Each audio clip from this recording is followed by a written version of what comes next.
সাধারণ সংসারীরা ঈশ্বরের মাধুর্যময় রূপটিকে ভালোবাসেন।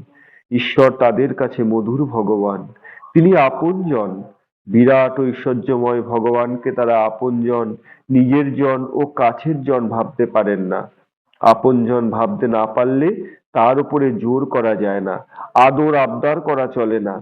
শ্রী শ্রী ঠাকুর নিগণ্ডে বলেছেন, জীব মাত্রই ভগবানের আপনজন। আবার ঠাকুর শ্রী রামকৃষ্ণ বলেন, আত্মীয় হতে যিনি পরমাত্মীয়, যার উপরে অভিমান অভিমান করবে না তো কার উপরে অভিমান করবে, তিনি বড় আপনার লোক। তার উপরে আমাদের জোর চলে, দূর দাও, তাকে ভালোবাসতে শেখো, তাকে তার প্রেমে মগ্ন হও। ঈশ্বর প্রেমময়, আনন্দময়। নানান ভক্তিশাস্ত্রে সেই কথাই বলেন। ইহাতেই ভগবতের মূল কথা।